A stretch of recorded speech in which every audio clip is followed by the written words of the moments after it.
Hello and welcome back to Voyage of a Time Wanderer. Today I am going to be sharing a reading vlog of my experience with a blind date with a book.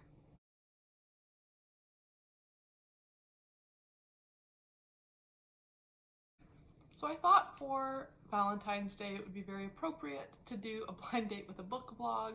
I did some book reviews for blind dates with a book last winter and I really enjoyed that whole experience. So I thought I would continue the tradition. My local independent bookstore sells these blind date with a book packages.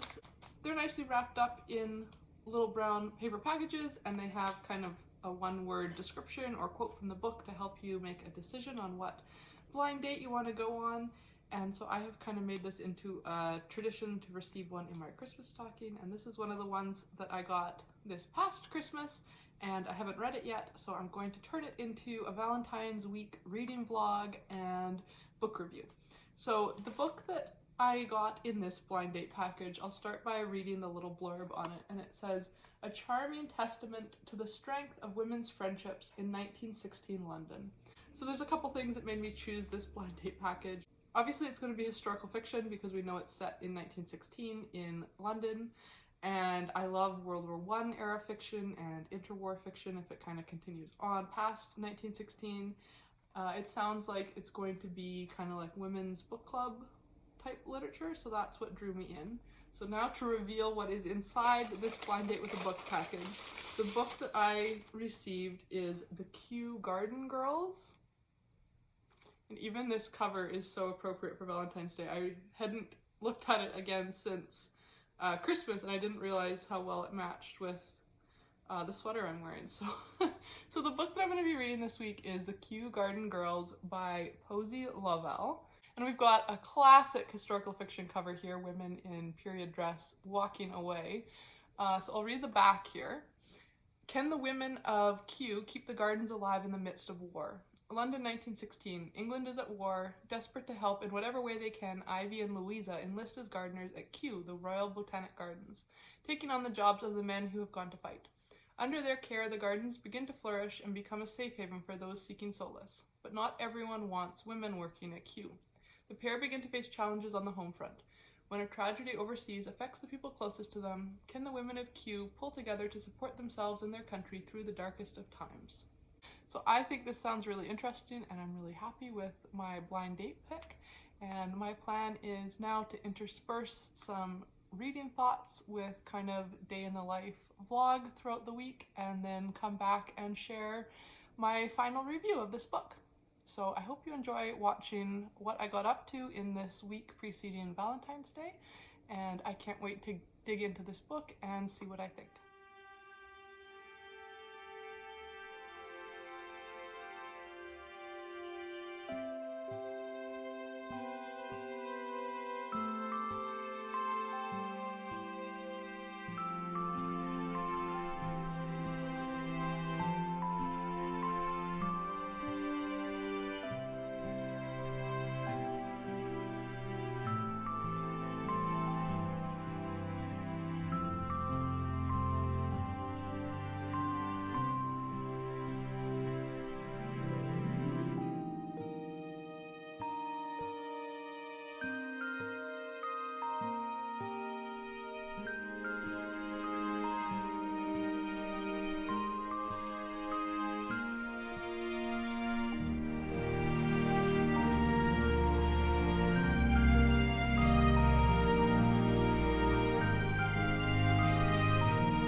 Everyone, so I am halfway through The Kew Garden Girls now, and I just wanted to quickly film my midpoint thoughts. So far I'm really enjoying this book, particularly the descriptions of the gardens are really beautiful. This would be a great springtime read, And one of the characters is knowledgeable about the language of flowers, so he's always telling the others what the flowers they're working on mean and what the deeper meaning is and symbolism behind these flowers, so that's really enjoyable. It's got some interesting social history, also have some characters who are suffragettes and who are involved in the peace movements, some people who are Quaker and pacifist. So it's kind of an interesting take on a First World War novel to have some of these characters who are already involved in social political issues before the war and see how they're responding now to the war. So like I said, I'm halfway and some things are getting a little bit more serious, so we will see how this book wraps up and if I continue to enjoy it.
Okay, so it is the end of the week and I am here to share my final thoughts about The Kew Gardens Girls by Posy Lovell.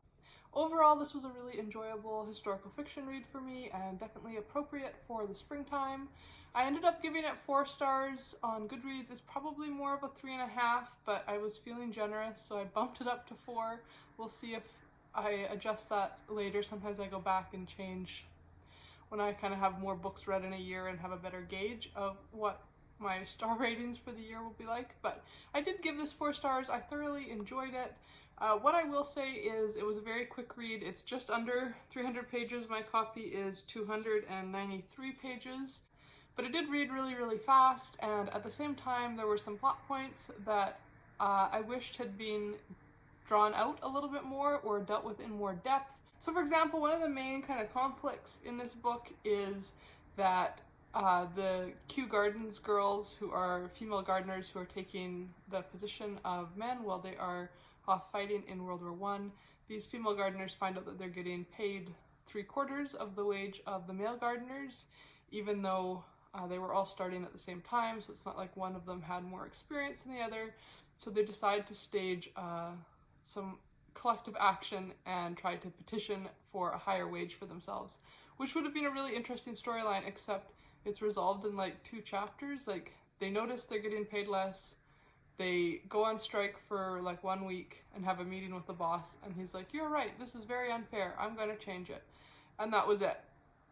I'm like, oh, that was so easy. And there's a couple other examples where there's a situation that you think is going to be kind of a big deal and then it's wrapped up super easily. Like, they try one thing and it works instantly and the conflict is resolved. So that was kind of a bit of a letdown for me. I don't know if it's because I'm reading Anna Karenina at the same time, which is like a 35-hour audiobook and like 1,000 pages. So anything right now feels like it's wrapping up everything too fast because Anna Karenina is very drawn out. So maybe that is tinging my reading experience of the Kew Gardens Girls, but I did wish that some of the big issues that they're dealing with weren't all wrapped up with a bow so neatly, so quickly. I don't mind a happy ending. I love a happy ending. It was nice to get a happy ending in a World War I fiction because sometimes, obviously, those endings are not so happy. But I just wished that sometimes there was a few more bumps in their road and they kind of had to try a few different things before everything just worked out for them. That being said, I really loved the characters in this book. We're mainly following Ivy and Louisa. Ivy's about 16 years old and Louisa's maybe in her early 30s. And both of them had been heavily involved in the suffragette movement prior to the war. And then I guess the suffragettes in the UK kind of took a pause during the war and focused more on war efforts, and there was kind of a split between Ivy and Louisa on how they felt about the war and what kind of action they thought that these women should be helping with. So Ivy was involved in some charities that were focusing on peace initiatives and kind of conscientious objectors and providing support for the women left on the home front. And Louisa was initially focused more on the White Feather campaigns, being very patriotic and supporting the war movement. So it was interesting to see how the suffragette movement kind of split into these two different camps during the war. I really enjoyed learning more about what the suffragettes and what women's rights groups in the UK were doing during the war, and then there was also a storyline that had one of the gardeners was a Quaker and was a pacifist and was trying to get an exemption for being enlisted when conscription came into effect. So all of those were very interesting. I really like reading homefront war novels, maybe even more than like trench warfare war novels. So I enjoyed that aspect. I really like the time period of the 1910s, and I really liked the gardening aspect. So pretty much this entire book is taking place at the Kew Gardens, and there's lots of descriptions of the flowers that are growing and the gardens that they're working on. You know, they're rearranging the rock landscape in this garden, they're planting shrubs in this shape in this garden, and I think I mentioned in my midpoint wrap up, but there is a character there's actually two characters that know the language of flowers, and so they're sometimes sending each other kind of coded messages with flowers or sharing with the other characters what the flowers that they're planting and working on trimming or weeding, what the symbolism of those flowers is. So that was a fun twist. I would definitely recommend this for a spring read, like March, April. It would be a great book to pick up. It just at times was a little bit light and fluffy for me. I wish it was a little bit more literary. I think this would probably be more classified as like women's contemporary book club fiction rather than more literary historical fiction. So it was a nice, fun read. I just felt like at times the plot was lacking a little bit of depth. But I would still highly recommend The Kew Garden Girls if you like historical fiction, particularly World War I historical fiction, if you enjoy gardening, if you're interested in kind of the socio-political movements that were taking place on the home front during the First World War. I think you'd really enjoy this book. And if you like reading a book that's primarily centered around women and women's friendships and women's issues, those are all things that feature prominently in this book. So I definitely really enjoyed my Valentine's week blind date with a book with The Kew Gardens Girls. There is, it looks like, a sequel, The Kew Gardens Girls at War, which is taking place in the Second World War, and I think features maybe children of these characters, or some of these characters reprise their role. So that's definitely a book that I'm interested in picking up in the future, and neither of these were on my radar at all before I picked up the blind date with a book package, so I call that a win. So I hope you enjoyed following along with my week as I read through this book, and I would love to know if you've ever done a blind date with a book package. I think they're such a fun idea, and until next time, enjoy wandering through the pages of a good book. Bye.